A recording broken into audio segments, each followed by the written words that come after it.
One of the most common ways to explain chaos is to use a hypothetical example commonly referred to as the butterfly effect. The idea that something so small and powerless as the flap of a butterfly's wings in Argentina can set off a chain of events that eventually lead to a hurricane in Texas 3 weeks later. Countless pieces of media have used the butterfly effect to illustrate matters of consequence, the most prominent I can think of being its central importance to the story of the interactive experience known as Until Dawn.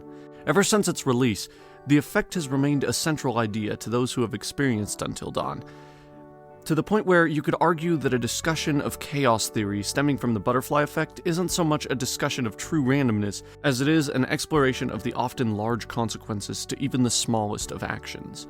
In mathematics, this idea is referred to as sensitive dependence.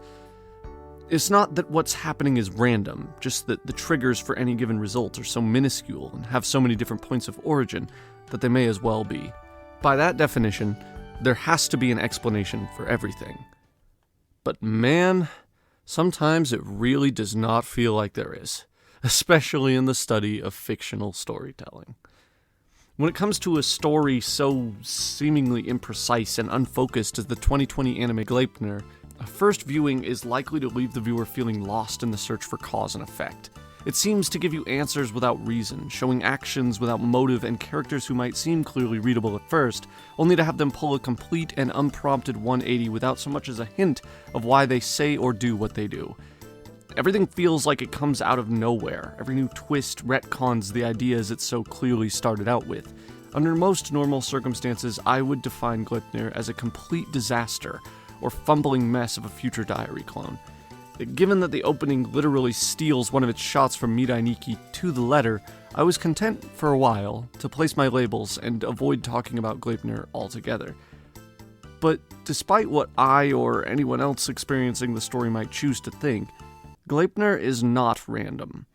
Beyond the typical and trashy elements it contains, there's something there, a sort of proverbial spark in the murky depths of Gleipnir's often confused narrative. Like the monsters the series depicts, there's a beast of a tale to be found here, trapped inside of a seemingly mediocre battle royale story, desperately clawing its way out into view. Ever since the series first released, I knew I needed to talk about it. As a matter of fact, I wanted Gleipnir to be the topic of my very first video essay that I ever put together, but the script for that video never came. It was so hard to openly recommend the series to people, or to openly discuss what I liked about it, without feeling like I was failing to properly convey the fact that, while Gleipnir is worth talking about, the part of it that's worth talking about is often buried beneath either edgy teenage fantasy or just straight up bad writing and execution. That's why this video is going to be about two major things. First, I'm going to talk about what I see in Gleipnir. I'll present my case for the story as clearly as I can, and do my best to explain why I enjoy analyzing it as much as I do. And second, I'm going to critique what elements of Gleipnir drag an otherwise great story down to the point where I can't fully recommend the series, without the disclaimer that the series contains more than its fair share of problematic and trashy content. I'm Octo, and today in my corner, things are gonna get weird. Fleshy, gross, visceral, and occasionally edgy. Happy Halloween, and welcome aboard.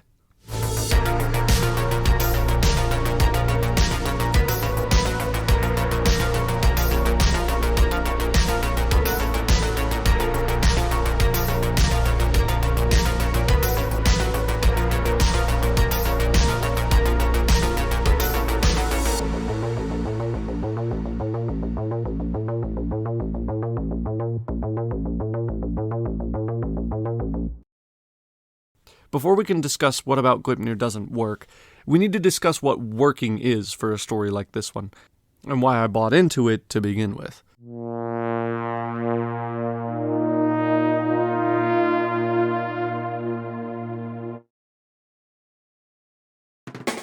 The most common argument I hear against the series is that its main character is a discount version of Kaneki from Tokyo Ghoul. While I can definitely understand the argument, I don't necessarily agree with it. The conflict at play within Gleipnir, at least at first, is completely different from Tokyo Ghoul and stories like it in a few notable ways. In Tokyo Ghoul, the main focus of the first arc is the internal conflict that Kaneki faces after the transformation from human to ghoul is complete. It works as a tragedy because we know what life was like for Ken before he became a ghoul, and we can empathize with how hard what he's going through must be for him. Through brilliant camera work, writing, and animation, we experience the depths of desperation Kaneki leads himself to in a futile attempt to prove himself wrong about what he's become. It's effective because we know Kaneki isn't the type who can easily adapt to what he's become, and we then have to watch as he fights his hunger in an attempt to grasp onto whatever humanity he has left. To Kaneki, the moment he gives in to his urges is the moment he becomes the monster he believes all ghouls to be. I want to eat that. Part of me wants to shove it in my mouth, but I know I can't. 'Cause if I do, I won't be a human. As an audience, we know that Kaneki can't get rid of this power. His entire character arc is defined by learning that he has to live with it. Kaneki will never be normal again. And that's what makes him so interesting to watch, because for as much as he whines about his position at first, or wishes he was someone or something else, we saw everything that happened that led him to this point. It was Kaneki's own actions that led him to becoming a ghoul, regardless of whether we believe those actions to be morally correct or not. Rize was able to attack him because he allowed himself to be vulnerable, and that's all there is to it. By that same token, you could argue Eddie Brock only became Venom because of the choices he made as well. In both stories, the power of a monster presents a change in the lives of characters who were introduced as human beings. We know who they were before they became the monster, and therefore watching them try to balance their new form with their current ideals is what makes the story engaging. In Gleipnir, though, that's not exactly how the story plays out. As soon as Shuichi is introduced, he's already completed his transformation, so to speak. He's got a heightened sense of smell, superhuman abilities, and can even turn into a full-on FNAF reject when the circumstances arise. The only issue is he doesn't have a clue where this newfound power came from. Nothing to his knowledge can be identified as the cause, almost implying that Shuichi may have been a monster from the very beginning, and that dormant power simply awakened recently in response to some unknown external stimuli. When it comes to what point in this process you start your story at, the timing difference may seem small, but in reality nothing could be further from the truth. In fact, it's such an important factor that it changes the entire focus of the story. Shuichi being a monster is not a tragedy. There's no attention being drawn to the difference between who he was with who he is. And while some might call this bad writing, I believe intentionally choosing to introduce the character after he's already undergone his transformation helps push our focus elsewhere. Instead of thinking, what will our hero do now? Or how will he learn to control this new unwanted change? We instead ask, where did this power come from, and why does he have it? In other words, it implies the monstrous properties themselves aren't of any literal importance. They represent something, and the idea that that's what Gleipnir is actually about is further reinforced later on in episode 1. Let's break it down. The series decides early on to make it very clear that Shuichi doesn't want people to know about these apparently newfound powers. That much is par for the course with these types of stories, but when you pair it with the idea that Shuichi becoming a monster might simply be an allegory for self-control, lust, or something similar, a lot of the other missing pieces naturally begin to fall into place. It doesn't take long for this increased sense of smell to lead him to an abandoned building set ablaze in the night, and when he does, his instincts fully take over. For the first time, we see what Shuichi is truly going through.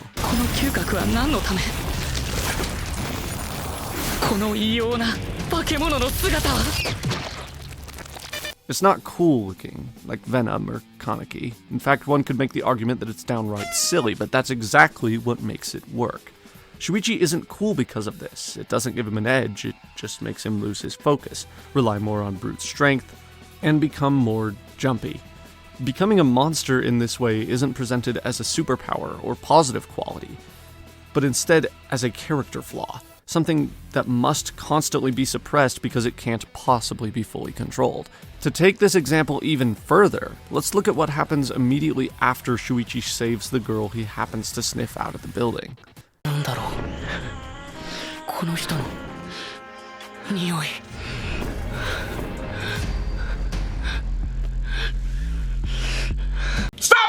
No, he doesn't actually go through with it.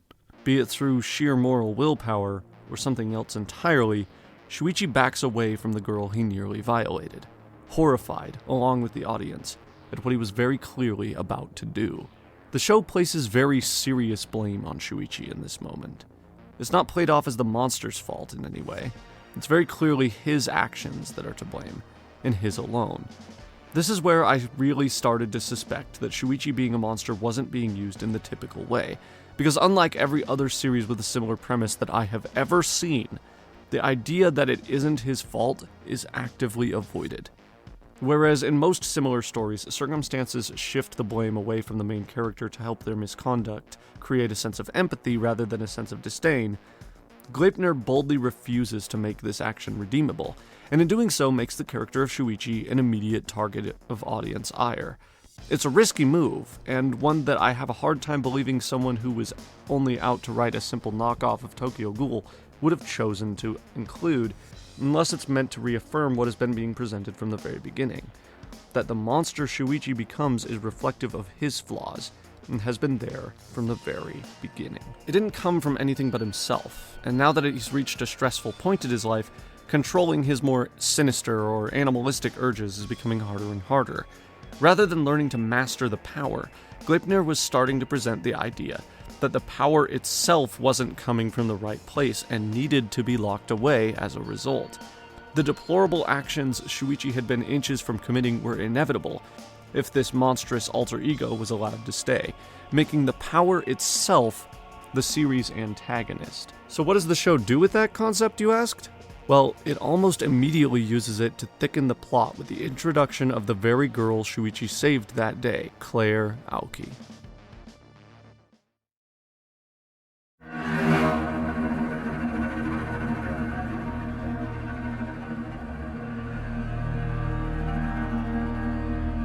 There's an old Native American adage that inside of every person there are two wolves, a good wolf and an evil wolf. The idea of being torn between two sides of morality is incredibly common worldwide, but I reference the Native American rendition of this idea because of how it's often phrased. The wolves inside are constantly at war with each other, with the winner decided entirely by one's own actions. Which wolf wins? Simple. It's the one you choose to feed. Given the idea that Shuichi's abilities represent impulsive, primal urges, the idea of two wolves seems rather fitting, and if up till now Shuichi was trying his best to feed only the good wolf, the side of himself that isn't a monster, Clair Aoki is the person who comes along with the one singular goal in mind. Feed the beast. You see, when Shuichi saved Clair that night and fled the scene after realizing what he was about to do, he made one crucial mistake. Shuichi left his phone at the scene of the crime. Clair found the phone when she inevitably regained consciousness, and the discovery became her key to controlling Shuichi, both in the literal and metaphorical sense. For a while now, the idea that people can turn into monsters has been more or less taken as fact to Clair. She's been a part of that shady underworld for quite some time. No, for Clair, the fact that Shuichi can turn into a monster isn't a surprise, but it is a pleasant coincidence. As we'll soon see, Clair too can turn into a monster, albeit one of an entirely different kind. While Shuichi's monstrous side is purely physical, Clair's is mental. Her power lies in her ability to manipulate those around her, and the fact that she now has some dirt on Shuichi means that she's already halfway to molding him into whatever she needs him to be. When the two meet up on the roof, Clair uses Shuichi's phone to control his every move, eventually luring him to the edge of the roof, past a railing that may as well not be there for all the good it does. In classic manipulative fashion, she twists everything he says around in order to guilt trip him. He claims to have saved her life. She calls him out for ruining her suicide attempt. You didn't save my life, you ruined my death, that's what... He tries to convince her she was hallucinating. She doubles down on calling him a monster. All of these are careful, calculated moves. She's trying to aggravate him, get him to slip up in some way. And when all that fails, she ends up pushing him off the roof of the school in a last-ditch effort to get him to transform. An effort which is ultimately successful. Now Clair has the picture, something she can use to blackmail Shuichi into doing whatever she wants him to do. Of course, any rational thinking person would know to just pull an Andrew Garfield. It's a Photoshop. But Shuichi isn't thinking rationally right now, and that's exactly what Clair wants. From this point on, she lords over Shuichi's every move, interrupting him during class, cutting him off from his social circle, and constantly following him to ensure he only acts in accordance with what she wants. At this point in time, Clair sees Shuichi as nothing but a tool, and like any tool, she intends to make good use of him while she can. Her first attempt is to use him for information. When he can't give it to her, or as she likely assumes, simply refuses to give it to her, she takes him back to her apartment in what seems to be a pretty clear attempt to seduce him. Clair knows Shuichi is attracted to her because of what he attempted to do back at the burning building, so it makes perfect sense for her to attempt to use her body to entice more information out of him, considering how desperate she is for knowledge regarding the monsters. This is what most people would consider a textbook example of manipulative relationships. We'll get into more detail and talk about some further examples of this later on, but for now just keep the idea that Clair is meant to represent an abusive significant other in mind. Unfortunately for her, before she can fully go through with her plan, an intruder breaks in through their balcony window. In monster form, Shuichi manages to restrain the attacker, but not before she makes her violent intentions unmistakably clear. This is where the allegory of becoming a monster reaches its climax. Not because of the fight between these two per se, but because of what they're fighting over. A simple coin. The very first shot we see in Gleipnir is a striking one. Blurry-eyed and in a daze, someone who is clearly distressed runs toward a vending machine and desperately attempts to buy a drink. This scene always stuck with me because it mirrors the real-life imagery of an addict suffering from withdrawals to a shocking degree. Japan is incredibly aggressive toward drug abuse, so at first the idea that the coins and what they buy were a metaphor for drug abuse seemed unrealistic. But given how the rest of the show treats this mechanic, in the end, the idea seems almost unmistakable. Just listen to how the assailant describes them when she breaks into Clair's apartment. But I'm getting a little ahead of myself here. We'll talk about the coins later. For now, let's get back on the subject of Clair. Shuichi chooses to run rather than fight, and when he does, he makes an effort to carry Clair with him. Clair places no value on life. She could die at any time and be completely okay with it. Shuichi, on the other hand, isn't like that at all, and he doesn't seem to be capable of understanding Clair's point of view either. Instead, his immediate goal becomes to keep her safe. And once Clair realizes that, she's got him figured out completely. I'll skip the literal explanation of what happens next in favor of a more analytical one, but there is some other connective tissue between these moments in the actual show, I promise. Now that Clair knows how to get to him, she takes this opportunity to plant the seeds of control and begins to psychologically manipulate Shuichi without hesitation, a process which she begins by convincing him that his power has a purpose, something he clearly latches onto emotionally.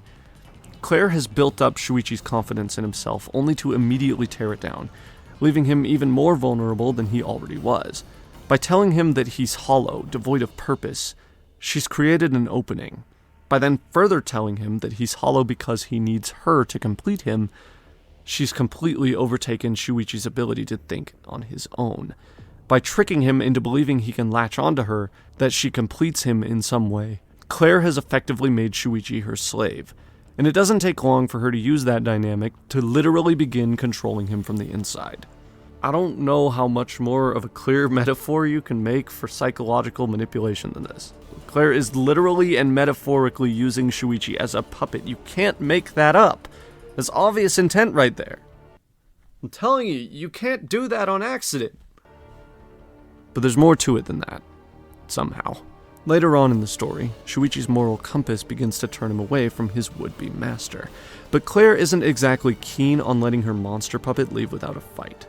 Instead of addressing his concerns, she employs misdirection to further reinforce the idea that without her, Shuichi is nothing. You could also make a solid argument that the act of entering the suit is in and of itself a sexual euphemism, and given how the series uses its dialogue in the moments when Clair enters Shuichi's back, it seems likely that was exactly what Gleipnir had in mind. The English dub even officially refers to the transformation as doing it doggy style to further this point. Which, Okay, yes, that's a bit much, and I find it disgusting. But anyway, it's not uncommon for Clair to remind Shuichi that they are one, or that they have become one, through Shuichi's monster form.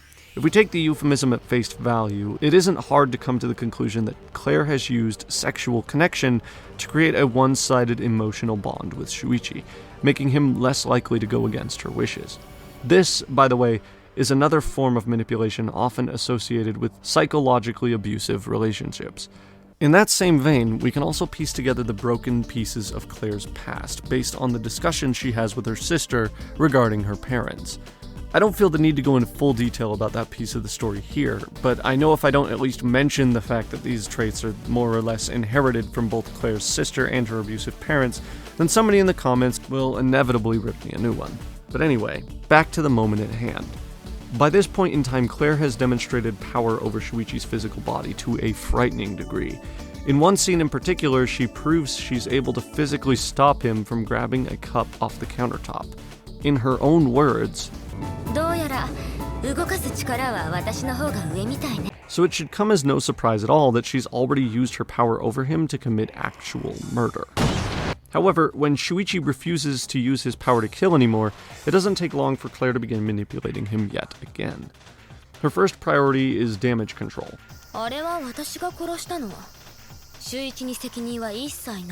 When that effort ultimately proves futile against Shuichi, she instead chooses to try to get him to think that he wouldn't be able to survive on his own without her assistance. You sure about that? You think you can fight on your own? What will you do if you get attacked again? Can you defend yourself? There's no way. You don't have it in you. If you and I work together, we can take on anyone. We'd be unstoppable. Shuichi takes this as a sign of Clair's concern for him and chooses to stay, leading to a conversation in which Clair uses yet another manipulation tactic to make sure that Shuichi will never try to leave her again. In a final ploy to gain full control over her victim, Clair promises Shuichi that whenever he wants to die, she will die with him, and immediately puts that statement into action when Shuichi simply asks what would happen if he said he wanted to die right now. That's unfortunate. We came so close to just letting it all go. And just like that, Shuichi belongs to Clair, and Clair alone from now on. In fact, from this point on, Shuichi isn't even really the protagonist of the story anymore. It's Clair's story now, and there's no going back. Except for us, because now that we've discussed the rather blunt metaphorical depth of Clair, we need to talk about coins.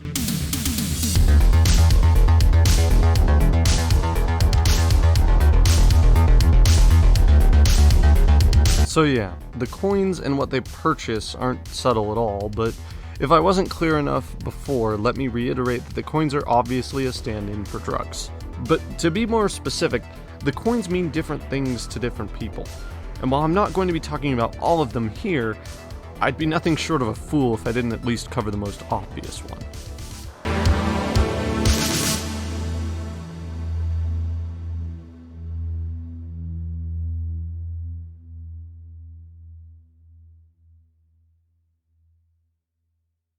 I'm sure you all know what this one is already. It's almost identical to the monkey's paw scenario we get in Bakemonogatari, in fact. But I'd argue that somehow the fight that goes down between the jealous athlete and the main quote-unquote hero in this series is a little better in terms of sheer spectacle. Either way, let me start from the beginning. Hikawa is a runner at a nearby high school. It doesn't really matter if it's the same school Shuichi and Clair attend, so we don't need to dive into that can of worms today. What does matter is the fact that Hikawa is slowing down. Whereas she started off with a scholarship offer and the ability to outrun everyone on the track, her times just aren't enough to match the newcomers, and she's willing to give up everything for a chance to show them up. That's why she convinces herself that the rumor going around about a magic, wish-granting vending machine that can give anyone power but at a price might just have some truth to it. In her current position, she's desperate enough to believe it will get her back her speed. Maybe that on its own wouldn't have been enough, but when later that same day Hikawa finds a bizarre coin laying around near the river, she decides it's time to find out for real if the so-called power machine is real. The scene in which Hikawa uses the coin for the first time is excellent. It's a perfect parallel of the series' opening shot, only this time the atmosphere is completely different. We know from the opening shot that this machine is bad somehow. It's a metaphor for a junkie in desperate need of their fix, but in this instance, the fix isn't needed yet, so rather than a panicked sense of urgency, the idea on display becomes one of a sort of pseudo-prevention. The tension comes from the audience not wanting Hikawa to go through with this, and when at first the coin doesn't go through and Hikawa turns away, the relief that we feel is palpable. But of course, we already know the outcome of this interaction by now. No matter how badly we may want her to ignore it, the man known as Alien shows up anyway. And the moment Hikawa turns to face him, we know it's all over. When Hikawa goes full-on beast mode at her next track meet, the power of the coin becomes unmistakable, both to the audience and to Hikawa herself. But of course, it isn't enough. In order to secure her control over her power, and truly feel able to rise to the top, Hikawa needs to meet with Alien again, and the only way she knows she can do that is through the coin. She knows Shuichi and Clair have what she wants because she was looking for coins nearby at the same moment Clair tried to get information out of Shuichi about the coin for the first time. Believing that these two must have taken it from the grass she found the previous coin in, Hikawa tracks them back to Clair's apartment and attempts to threaten them. But once her identity is revealed, Hikawa can't let them live any longer, and her intent changes from merely getting the coin from them to ripping them apart. And pray tell, how has that worked out for thee? She's convinced herself that she's nothing without the power granted her by the coin. She needs that boost in strength to be what she's convinced she's expected to be, all the while reinforcing her own twisted ideology that the only motivation any of her competitors have against her is jealousy, when the irony is she's the one in possession of that hateful trait. The world she's chosen to enter isn't one where good sportsmanship is commonplace, as the fight between herself and the newly partnered fursuit duo soon makes clear. Her refusal to cooperate only leads to her downfall here, where Clair uses Shuichi's body to forcefully break Hikawa's leg. All of a sudden, her perspective on life is back to normal. She realizes that as long as she can still run, she has hope. But unfortunately, it's too late to choose her path now, making the line delivery at this moment seem all the more tragic. Hikawa's jealous quest for power and speed led her to lose sight of her true passion, and in the end, that's exactly why she lost, both her leg and her life. Okay, so for Hikawa, the coin is pretty obvious stand-in for steroids. Can we all agree on that? It's not subtle, but it furthers the narrative idea that anyone could become a monster if they give themselves into their urges and temptations. If you want to take the idea to an even further level, let's look at the way the character's eyes react when in beast mode.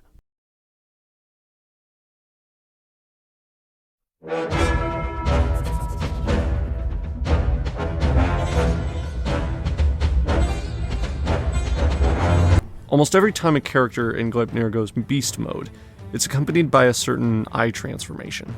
I don't know about you, but that looks like a plus sign to me. So what does that plus sign actually mean on a narrative level? Biologically, the plus sign is almost synonymous with the Red Cross, which is obviously a medical icon that is almost universally recognizable. Beyond that, though, the visual metaphor goes just a bit deeper if you're willing to follow it. In mathematics, the plus sign represents addition, adding something new to the equation. Take into account that beast mode itself is the addition of new abilities to what were previously just regular people, and you don't have to look far to find yourself a conclusion on the matter. If the plus sign is only associated with people who have become monsters, then we can just as easily conclude the meaning behind that imagery is a statement that monsters are just humans, plus a little extra. In the end, all the transformations are monkey paws in one way or another, taking the wishes of often innocent human beings and corrupting them, using desire and delusions of grandeur to lure them into a lifestyle that has every opportunity to ruin them, or worse, get them killed. In each case, the coins represent a mixture of drug abuse and lack of caution, with the various beast mode transformations being visual metaphors for the various addictions or desires of those who wield them. Take the voyeuristic camera head monster, for example. It's not a stretch to apply these ideas to every monster you see in Gleipnir, which is exactly why I figured that rather than learning to use his power for good, this monster story would instead come to focus on teaching its characters self-control, forcing them to learn to live without their powers, or accept the fact that what they were becoming is not some kind of anti-hero, but a monstrous villain. Except Gleipnir didn't do any of that. In fact, it proceeded to spend the rest of its runtime undoing most of the greatness it so clearly seemed to be building up. Which is why I have to warn you that from here on out we're going to be focusing on what exactly broke Gleipnir from an interesting, albeit blunt exploration of addiction and psychological abuse into pieces. Where did Gleipnir stop working, and why did it have to happen that way? Let's break it down.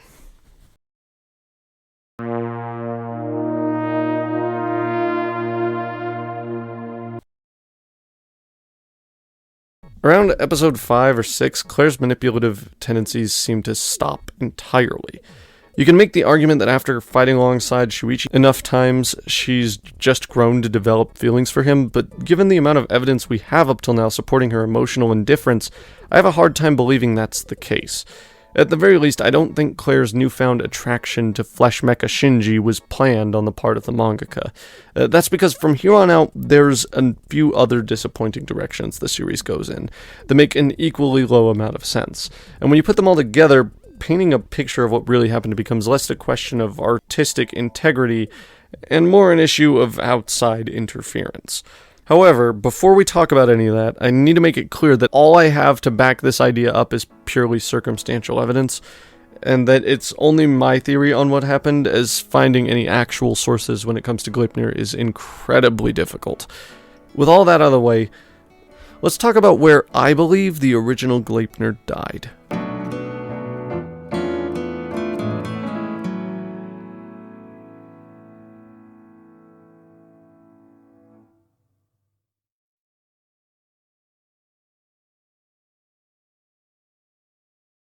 Contrary to popular belief, Gleipnir is not an anime original. It actually started as a manga, running in the back of Young Magazine the Third in 2015. Despite the name, and the fact that it's run by Kodansha, Young Magazine is nothing like Shonen Jump. In Japan, magazines like Young are designed to attract high school kids and older. It's for what's called the seinen demographic. In other words, it's a slightly more mature version of shonen that more often than not caters to horny teenagers who want to be taken seriously. Young also happens to be a pin-up magazine on top of all of that, with most issues featuring cover girls in revealing outfits, typically focusing on idol groups to find their models. It's not a pornographic magazine per se, but it's definitely not what you'd call highbrow literature. When you take that into account, Gleipnir's position and eventual shift in subject matter starts to make a lot more sense. Occasionally in interviews with mangaka, the idea of sales driving creative decisions is brought up, but you'll notice that most of the time it's carefully danced around. Despite what you may think, outside of the world of doujinshi, there are still very heavy rules about what you can and cannot do if you want your manga published in a big-name magazine like Shonen Jump. The cancellation of manga is also a common issue for mangaka. For a good example, just look at the final chapters of Yu Yu Hakusho. That's because manga is a business. You still have to focus on your target demographic, and your place in a magazine like Jump or Young will live or die based on whether what you're writing is what that demographic wants to read. It's not at all uncommon for dissatisfied editors to demand changes to the manga they publish to keep that demographic happy, and something tells me that young horny readers of Young Magazine weren't too keen on a story that was as metaphorically charged and cautionary as Gleipnir's opening chapters turned out to be. If enough complaints were made, changing the tone of the series to be more Monster of the Week Battle Royale focused rather than an introspective discussion of abusive relationships and addiction doesn't seem like a far-fetched idea to me. But if it is really all about the sales numbers with this story, we should be able to see that reflected in the way the series was distributed. And wouldn't you know it, Gleipnir was transferred from Young Third to Young First. In other words, the manga is being given a chance with a larger reader base, which means that it was successful with its target demographic and is viewed as a worthwhile venture by the higher-ups. Granted, there is a significant time difference between May 2021 and October 2015, and the manga did start becoming more battle-focused long before this point, so it's possible that its popularity has just been accumulating slowly since its release.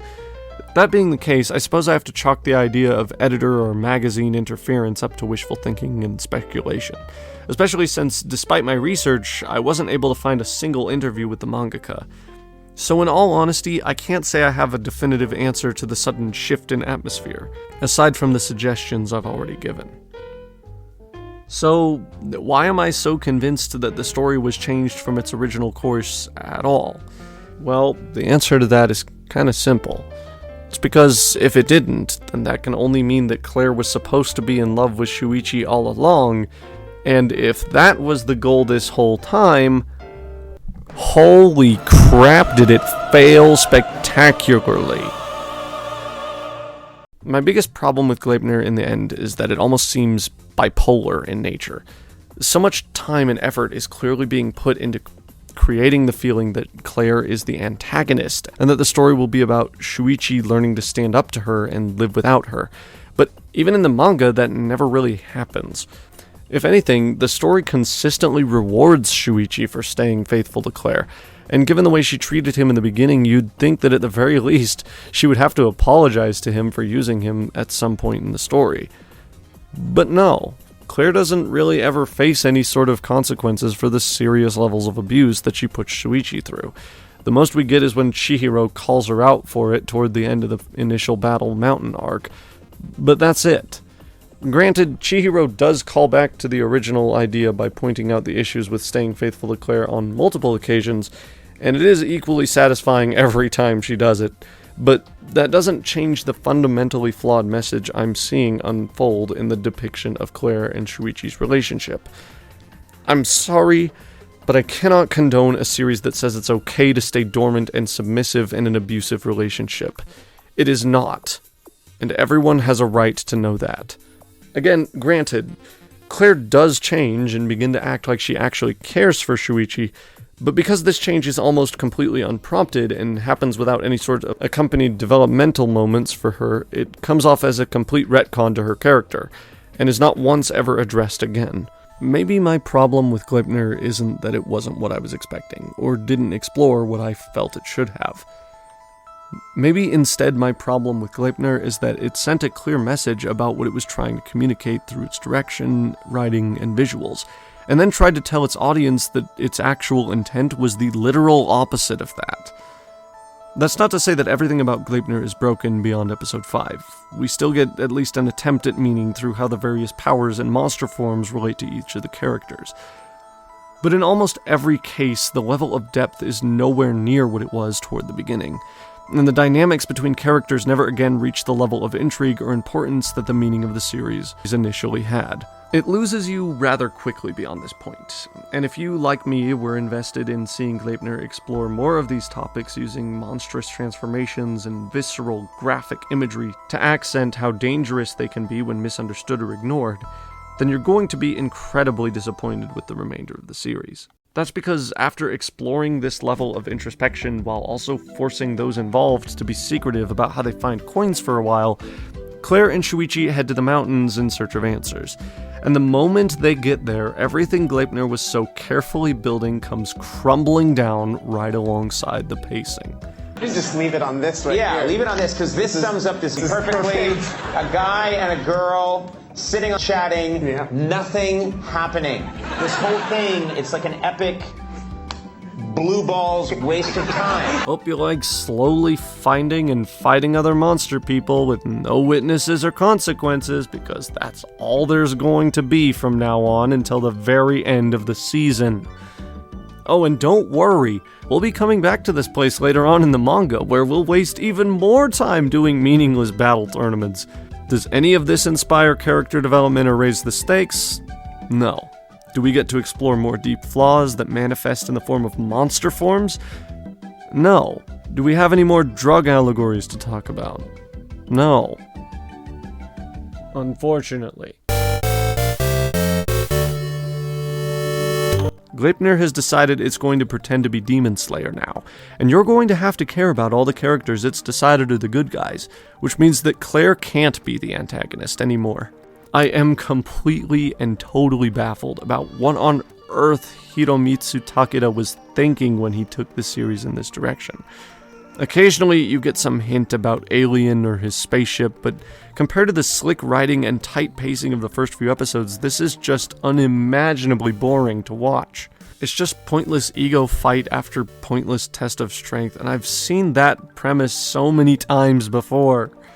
We've had something original going on, Gleipnir. Why did we have to throw it away so we can mess around in the woods for the rest of the season? Why? You were so close to being cut above the rest. But no.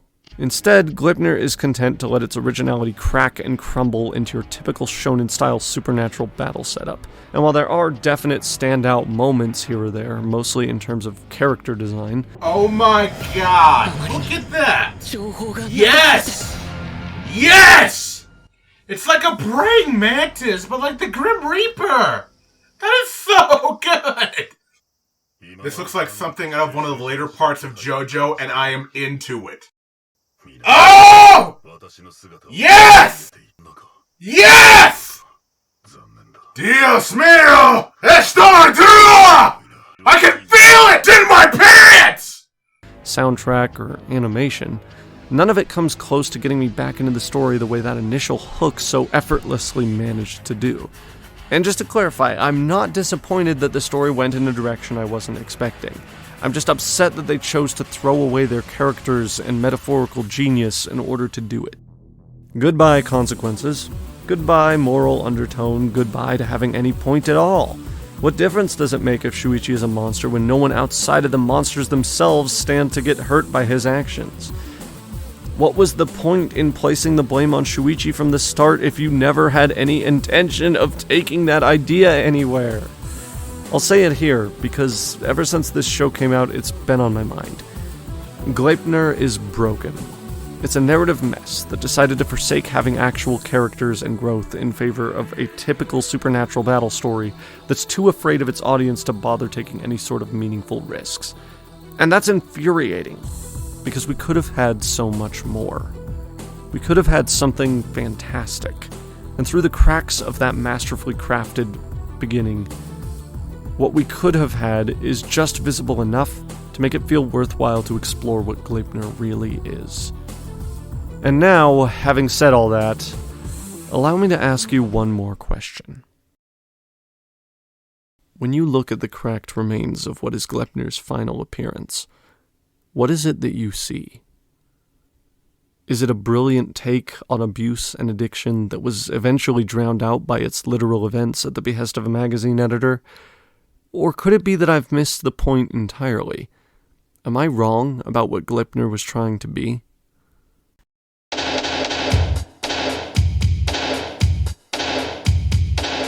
As I put the finishing touches on this script and prepare to record and edit together yet another analysis video, I find myself stopping one last time to wonder if what I've seen in Gleipnir is what I was meant to see. In any piece of work, no matter how broken we may choose to believe it is, there's something there. I refuse to believe that in all the hours it took to draw such detailed panels and animate such brilliantly choreographed battle sequences that not one of the creative minds behind this series envisioned something more for it to achieve. Every detail has meaning. Every painstakingly crafted manga panel contains hours of thought and work. In my mind, at least, there's no denying that Gleipnir is, in a way similar to Alien 9, an enigma. There's so much present in the beginning acts that it can't just be a coincidence.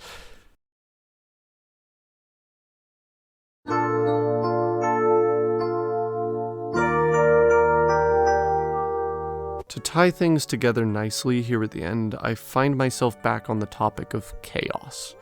True chaos is random, yes, but sensitive dependence is not. According to these theories, there is an undeniable meaning behind everything. The cause and effect may be minimal, but like the tiny flap of a butterfly's wing, they are there. With no definitive answers from the mangaka in sight, all I can do is theorize, pore over each nondescript detail or color choice, and realize that no matter how hard I look, I may never find the answers I'm looking for. So instead, I'm just sticking with what I've always believed. Gleipnir may yet contain significance, even within its flaws. Maybe that's why it chooses to take the story in a new direction. Clair aside, maybe the point is that Shuichi didn't see the same warnings we did, and now it's already too late. Maybe by going all in and fighting monsters, what we're meant to see isn't Shuichi's growth. Maybe instead we're supposed to come to the conclusion that his mental decay has already gone too far. And along with it, his place in this world of monsters and mankind has decayed. And maybe that's the whole point.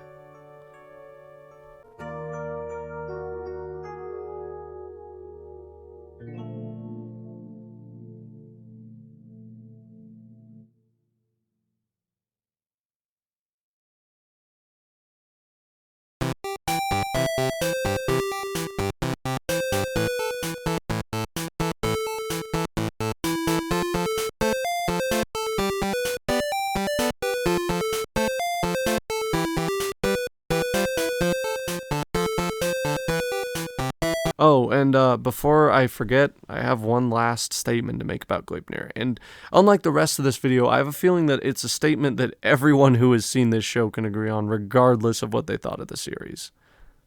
Release the freaking soundtrack already!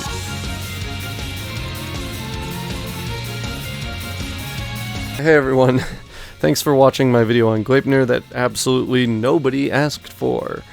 I'm being honest when I say that I've really wanted to talk about Gleipnir's opening episodes since this channel's inception, but every time I went to write the script, I'd get so frustrated by the fact that the series retcons its own meaning out of the story so early on and never really goes back to it that I could not finish the script. In the end, I had to accept that I like Gleipnir's beginning and not much else about it, and as hard as it was to put that feeling into words, I'm hoping this video did that idea justice. I'm sure series fans are going to completely destroy me in the comments for negatively speaking about it, so if you'd like to be the one that counteracts that, I invite you to leave a like and comment telling me what you think of Gleipnir. I'm honestly completely open to the idea that I missed the point entirely with this series, and because of that, I'm really curious as to what it is that draws fans into the story after the whole mountain fight arc begins. Beyond the monsters and being a corruption of desire, is there something else going on here?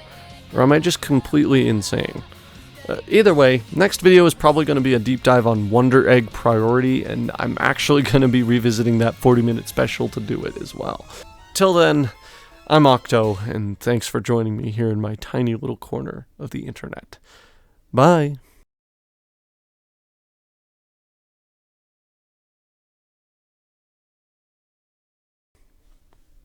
Oh! Holy crap, that one's gonna suck to edit.